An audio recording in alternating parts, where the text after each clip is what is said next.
ఇక మనతో పాటు ఫిరోజ్ ఖాన్ ఏదైతే నాంపల్లి ఎమ్మెల్యే క్యాండిడేట్గా ఉన్నారో దాదాపు 4 సార్లు ఆయన పోటీ చేశారు. అయితే స్వల్ప మెజార్టీతో మన గత ఎన్నికల్లో ఓడిపోయిన నేపథ్యం కనబడ్డది. ఆ ఓటమికి గల కారణాలు ఏంటి? నిజంగా సార్ చెప్పండి. 4 సార్లు మీరు ఎన్నికలలో పోటీ చేశారు. ఇప్పుడు మాత్రం గత స్వల్ప మెజార్టీతోటి ఓటమి పాలయ్యారు. ఈ ఓటమికి గల కారణం ఏంటి? 50% బోకస్ ఓట్లు తీసినాం, 50% అట్లనే ఉన్నది. 1,00,000 బోకస్ ఓట్ల ప్రూఫ్లు ఇచ్చినాం. దాని తర్వాత 50,000 తీసినా 50,000 ఉన్నది. ఆ 50,000 వల్లనే 2,000 ఓట్లతో మనం ఓడిపోయినాం. కానీ election commission of India and CEO Telangana Vikas Raj garu, ఆయనతో పాటు సర్ఫరాజ్ గారు, జిహెచ్ఎంసీ కమిషనర్ రొనాల్డ్ రాజ్ గారు చాలా బాగా పనిచేసినారు. దానికోసమే 50% తీసినారు. ఇంకా అది ఓట్లు తీయాలి. అట్లనే హైదరాబాద్లో 5 లక్షల బోకస్ ఓట్లు ఉన్నాయి. నాంపల్లిలో 1,00,000 ఉంటే హైదరాబాద్ ఎంపీ దానిలో 5 లక్షలు ఉన్నాయి. ఇవాళ నేను రేవంత్ రెడ్డి గారితో ఆ పాయింట్ మీద నేను కలవడానికి వచ్చిన. ఇప్పుడు మా మిషన్ విజన్ ఏమంటే ప్యూరిఫికేషన్ ఆఫ్ ఎలక్ట్రల్ రోల్ కావాలి. ఇది మా సబ్జెక్ట్. బోకస్ ఓట్లు ఉన్నాయి కాబట్టి మేము ఓడిపోతున్నాం.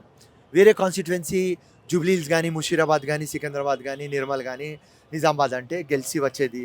ఇవాళ మినిస్టర్ ఉండేది. అన్ఫార్చునేట్ మా ఏరియా అట్లా ఉన్నది. కానీ ప్రజలు ఓట్లు వేసినారు. 60,000 ఓట్లు వేసినారు. సో అందరు ప్రజలకు thank you so much. So ఈ బోకస్ ఓట్ల మీద నా ఫైట్ ఉన్నది. దానికోసమే రాజకీయంలో నేను వచ్చిన. లాస్ట్ టైం కూడా చెప్పిన, ఫర్ విక్టరీ రాలేదు, హిస్టరీ కోసం వచ్చిన, విప్లవం కోసం వచ్చిన, మార్పు కోసం వచ్చిన. తప్పకుండా ఈ ఓట్లు తీస్తాం. ఇప్పుడు మా గవర్నమెంట్ వచ్చింది. ఆ మొత్తం బిఎల్ఓస్, బూత్ లెవెల్ ఆఫీసర్స్ ఎవరు ఓట్లు డిలీట్ చేస్తున్నారు, ఎవరు ఓట్లు యాడ్ చేస్తున్నారు, వాళ్ళు ఒకవేళ కరెక్ట్ చేయకపోతే వాళ్ళ మీద కేసులు బుక్ చేస్తాం, జైలుకి పంపిస్తాం, సస్పెండ్ చేపిస్తాం. ఇది చేస్తేనే ప్యూరిఫికేషన్ ఆఫ్ ఎలక్ట్రల్ రోల్స్ అయితే, లేకుంటే గావు. ఒక చర్చ మాత్రం జరుగుతుంది సార్. ఎమ్మెల్సీ కాబోతున్నారు ఫిరోజ్ ఖాన్ అంటూ ఒక చర్చ జరుగుతూ ఉంది.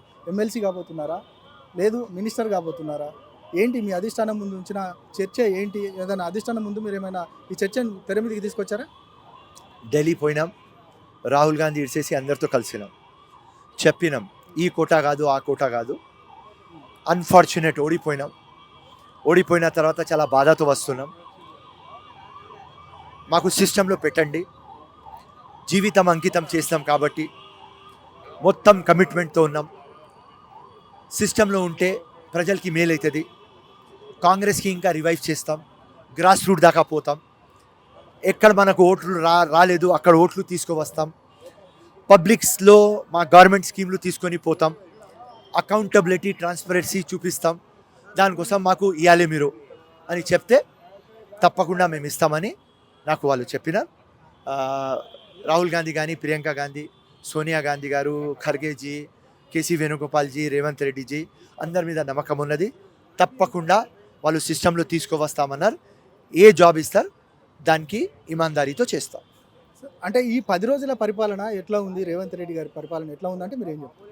జబర్దస్త్ ఉన్నది. నేను ఫస్టే చెప్పిన, ఎప్పుడు రేవంత్ రెడ్డి ఒక డిఫరెంట్ మ్యాన్ అండ్ వచ్చిన తర్వాత ఒక ల్యాండ్ మార్క్ సీఎం లాగా పేరు వస్తుంది అని. ఇప్పుడు మనం ఇండియాలో చూస్తే మమతా బెనర్జీ, అరవింద్ కేజ్రీవాల్, అట్లనే రేవంత్ రెడ్డి ఒక పేరు వచ్చేస్తుంది త్రూ అవుట్ ఇండియా. ఎందుకంటే ఆయన కామన్ మ్యాన్. మైండ్ హై ఉన్నది కానీ కామన్ మ్యాన్ నేచర్ ఉన్నది. సో ఆ కామన్ మ్యాన్ నేచర్తో ఏమున్నది అంటే పబ్లిక్తో టచ్ కావాలి, పబ్లిక్తో ఇంటరాక్షన్ ఉండాలి, పబ్లిక్కి ఏదైనా కష్టం ఉంటే నేను ఉండాలి. ఆ కమిట్మెంట్తో, ఆ మైండ్ సెట్తో ఉన్నారు. అట్లాంటి సీఎం రావాలి అంటే తెలంగాణకి అదృష్టం.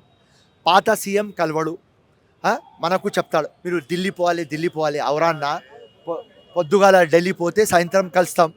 కానీ నువ్వు ఇక్కడ ఉండిన తర్వాత 3 నెలలు నీతో కలవడానికి కష్టం.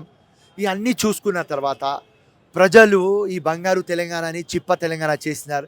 ఈయన దొరకడు, దొరరాజ్యం పోవాలి. అవన్నీ చూసుకొని రేవంత్ రెడ్డి ఏం డిసైడ్ అయినారంటే కామన్ మ్యాన్ నాకు పవర్ ఇచ్చింది, కామన్ మ్యాన్లో ఉంటా, కామన్ మ్యాన్ దగ్గర ఉంటా. అదే ఆయన చేస్తున్నాడు. జబర్దస్త్ చేస్తాడు. రేవంత్ రెడ్డి 5 years కోసం ముఖ్యమంత్రి గాడు. తమ్ముడు రాసుకో ఫిరోజ్ ఖాన్ మాట, 15 years దాకా రేవంత్ మీరేమో ఇలా అంటున్నారు. బీఆర్ఎస్ ఎమ్మెల్యేలు కడియం శ్రీహర్ లాంటి వాళ్ళు అంటున్నారు 6 నెలల తర్వాత ఇక మా ప్రభుత్వం రాబోతుందని అంటున్నారు. దీన్ని ఎట్లా చూస్తారు? 1 month తర్వాత ఎన్ని ఎమ్మెల్యేస్ కాంగ్రెస్ జాయిన్ చేస్తారు మీరు చూడండి. ఏం చేస్తారు అక్కడ ఉండి? Collector, commissioner, MRO, RDO, DSP, circle, section ఆఫీసర్లు అందరు కాంగ్రెస్దే. బ్యాండ్ కొట్టుకుంటారు. వాళ్ళ ఎమ్మెల్యే వచ్చేస్తారు.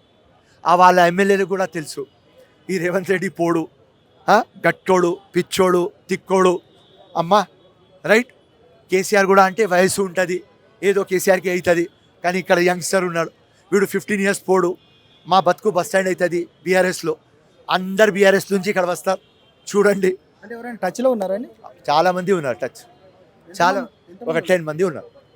10 రాబోతున్నారా? ఖచ్చితంగా 100% వస్తారు. డౌట్. సంక్రాంతి అయిపోతుంది, ఆషాఢ మాసం పోతుంది, వచ్చేస్తారు అందరు. ఇక ఫిరోజ్ ఖాన్ భవిష్యత్ కార్యాచరణ ఎట్లా ఉండబోతుంది కాంగ్రెస్లో? ఫిరోజ్ ఖాన్ 24/7 పని చేస్తాడు అంతే. కాంగ్రెస్కి అర్ధరాత్రి ఉన్నప్పుడు కూడా పని చేసిన, కాంగ్రెస్లో సునామీ వచ్చినప్పుడు కూడా పని చేసిన. అందరికంటే ఎక్కువ ధర్నాలు ఎవరు చేస్తారు?